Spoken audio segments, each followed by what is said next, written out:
Welcome to समर्पण एक बार। स्वागत करते हैं बच्चा आपका वापस समर्पण एक बार में। हम लोग पढ़ रहे हैं क्लास 10 विज्ञान के अंतर्गत खंड अ में रसायन विज्ञान का दूसरा चैप्टर। अध्याय का नाम है अम्ल, क्षार और लवण।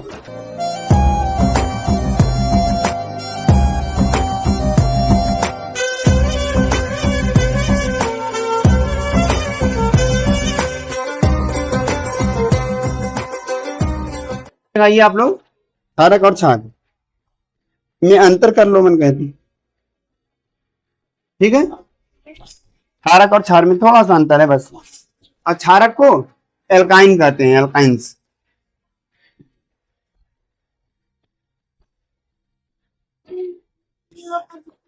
बस छुट्टी होने वाला है, थोड़ी देर रुकोगी? तुम रुकोगी कि नहीं? जल्दी बताओ। हाँ चलो अपने क्लास में तब तक सुन लो। अल्ली बेटे थे, हम छोटे थे, मम्मी मारती थी, हम रोते थे, यही याद करो। इसका मेरा तो ऊपर जाने का टाइम नहीं हुआ है अभी। कोई कह रहा था कि मैं बहुत साल जीऊंगा, बस 40-50 साल। और नहीं, कोई बोला कि बहुत जियोगे, हम कहे कितना जिएंगे बाबा, तो बोले 40-50 साल जियोगे। हमने कहा बस बहुत है। क्षारक पर लिख लो, क्षार लगाइए आप लोग। ऑलरेडी इसको हम लोग पढ़ चुके हैं ना। लिखिए क्षार, क्षार क्षार लिखो, उसके बाद लिखना क्षारक। क्षार हुए पदार्थ होते हैं, दूसरे टाइप में लिखवा रहे हैं ना। क्षार हुए पदार्थ होते हैं जो जल में घुलनशील होते हैं।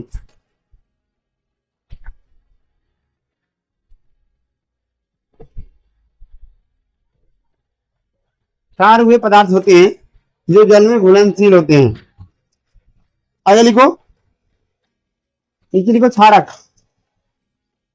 क्षारक बारह भी लिखवा रहे हैं। क्षारक बोले, क्षारक वे पदार्थ होते हैं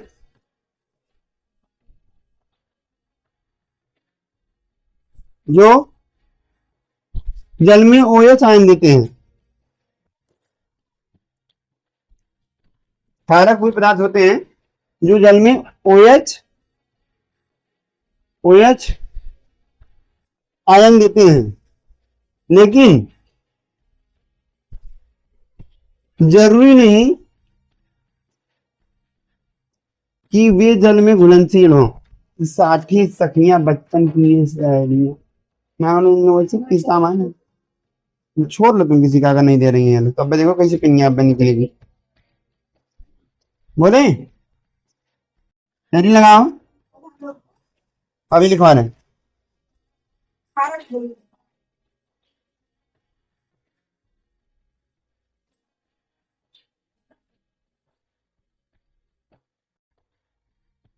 नीचे लाइन चेंज करो, लिखो पूरा लिखो तब। तभी क्षारक होते हैं, परंतु सभी क्षारक क्षार नहीं होते। उल्टा लिखो, परंतु बोलो सभी क्षारक क्षार नहीं होते। हो गया भाई, लिख लिया? बोलो जल्दी, आगे लिखो उदाहरण। हाँ, FeOH का होल थ्राइस उदाहरण लिखो इसके। ठीक है, हम ऐसे एक क्षारक लिख बताएंगे जो क्षारक तो है लेकिन क्षार नहीं है। नीचे लिखो उदाहरण, जैसे हम लिखो FeOH का होल थ्राइस और CuOH का होल टाइस। क्या लिखा आपने? FeOH होल थ्राइस यूरिक हाइड्रोक्साइड और CuOH का होल टाइस। तो हेडिंग लगाएंगे सब लोग क्षारों का वर्गीकरण, क्लासिफिकेशन ऑफ बेसेस। क्षार, देखो क्षारों को कितने भागों में बांटा गया है? 2 भागों में। कितने भागों में? पहला क्या होगा? प्रबल क्षार। दूसरा क्या होगा? दुर्बल क्षार। हेडिंग लगाओ, प्रबल क्षार। क्या बोलते हैं इसको? स्ट्रांग बेस, स्ट्रांग बेसेस ना। क्या होते हैं? वे पदार्थ जो जलीय विलयन में पूरी तरह से आयनित हो जाते हैं और OH आयन देते हैं। क्या आयन देते हैं? क्या कहलाते हैं? Hydroxide ion. OH का मतलब क्या हो गया? हाइड्रोक्साइड। तो वे पदार्थ जो जलीय विलयन में पूरी तरह से आयनित होकर OH आयन देते हैं प्रबल क्षार कहलाते हैं। उदाहरण के रूप में NaOH, KOH और BaOH का होल ट्वाइस। समझ गए क्या? बोलो भाई, आया सबको? कोई डाउट है जी? मुझे बोलो। चलो लिखो, लिख लोगे खुद से? वे पदार्थ, सॉरी, वे क्षार जो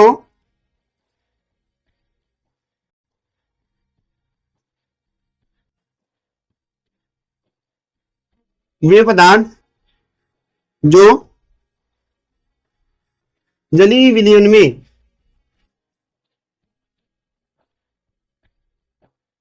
पूर्णतः आयनित होकर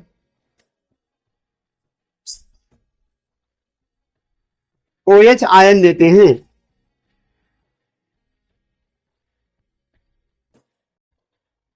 अगर भाई जब कहीं चले, ठीक, चलो हाँ लिखो, strong basis.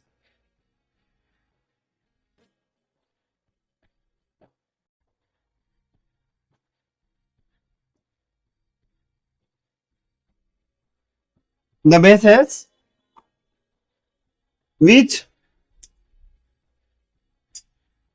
which provide OH ion, OH के ऊपर माइनस रहेगा, ठीक है, OH ion after completely dissolve in water are called strong bases। ठीक है, आवाज नहीं आ रही तुम लोग को। चलिए दूसरा हेडिंग समझ में आया सबको? उदाहरण के रूप में लिख लीजिए NaOH, KOH, BaOH whole twice. इसको वो क्या बोलते हैं? बोलो, जो नहीं बोलेगा उसी से गाना गवाएंगे भाई। इसको बेरिलियम हाइड्रोक्साइड करो, ठीक है, समझ में आ रहा है?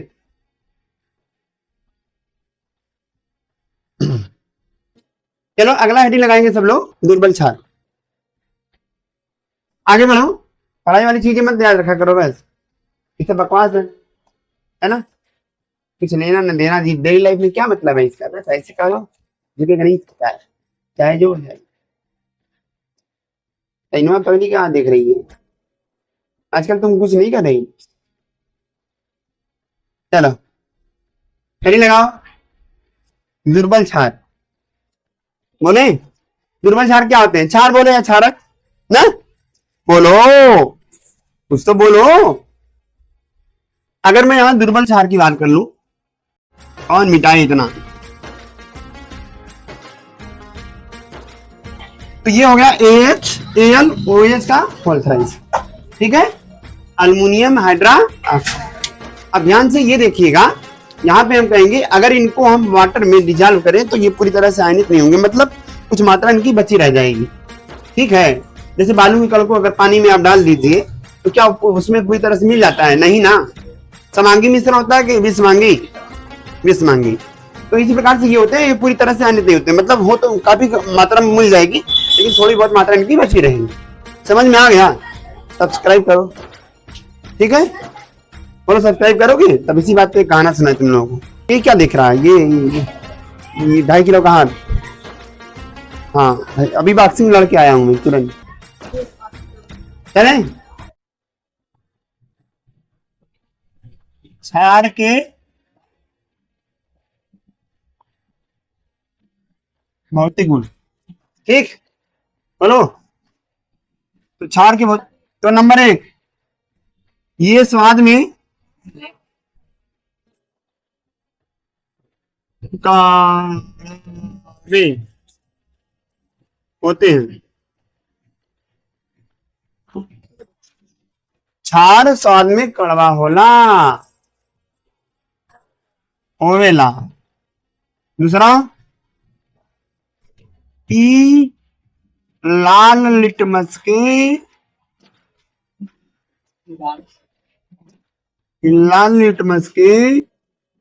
नीला कह देला।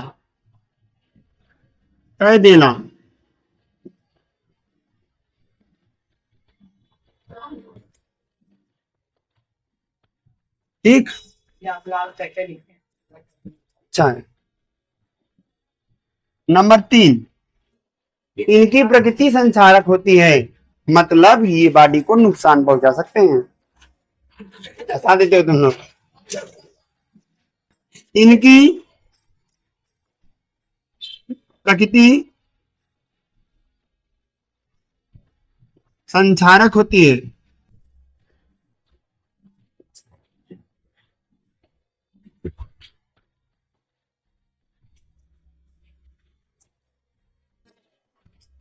नंबर 4, इनका पीएच मान 7 से 14 के बीच होता है। ठीक समझ में आया? चैनल को सब्सक्राइब करो और वीडियो को लाइक करो। ठीक पॉज कर देता हूं। बोलो भाई कोई दिक्कत नहीं। स्वाद में कड़वे होते हैं, लाल लिटमस को नीला कर देते हैं ना, अनीला का उल्टा। फिर इनकी प्रकृति संचारक होती है, अर्थात ये बॉडी के लिए क्या हो जाते हैं, नुकसानदायक हो जाते हैं। और इनका पीएच मान जो होता है 7 से 14 के बीच में होता है। ठीक है रासायनिक गुण ये कराए बताओ जरा, तो पॉज करो। ठीक है पहले इसमें पहला क्या लिखेंगे भाई? देखो धातु हेड लगाएंगे, धातु से अभिक्रिया।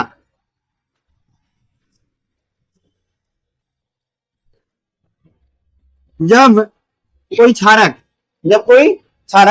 धातु के साथ अभिक्रिया करता है तो हाइड्रोजन गैस और धातु लवण का निर्माण करता है। आया? जैसे उदाहरण समझो। क्या समझा मैंने? क्या बताया मैंने आप लोगों को कि अगर धातु है और इसकी अभिक्रिया किससे करा रहे हैं हम बताइए? क्षार से। किससे? तो क्या देगा ये? पहले तो ये जल बनाएगा। ठीक है, जल के अलावा आप क्या बनाएगा? धातु लवण। क्या बनाएगा? समझ में आया? तो चलो एक धातु ले लेते हैं हम। मेरे पास ले लो। क्या ले लिया मैंने? जिंक ले लिया। जिंक की अभिक्रिया NaOH से करा दिया। क्या बनेगा भाई? जल से इसमें जल ऐड करते हैं, फिलहाल तो अभी नहीं है। Na2ZnO2 प्लस हाइड्रोजन गैस निकलती है। यहाँ जल नहीं रहेगा, यहाँ H2 रहेगा। ध्यान दीजिएगा ये गलत लिखा गया है। हो गया? अब देख लीजिए बैलेंस है क्या? यहाँ 2 लिख दो। ये 2 बार बैलेंस और ऑक्सीजन 2 बार बैलेंस, हाइड्रोजन 2 बार बैलेंस, केडियन 1 बार बैलेंस। ठीक एक और करा लेते हैं। एल्युमिनियम की अभिक्रिया किससे कराएंगे? NaOH प्लस जल भी रहता है इसमें। तो जब इससे अभिक्रिया कराएंगे क्या बनेगा? NaO3 बनता है, हाइड्रोजन गैस बाहर। क्या ये बैलेंस है?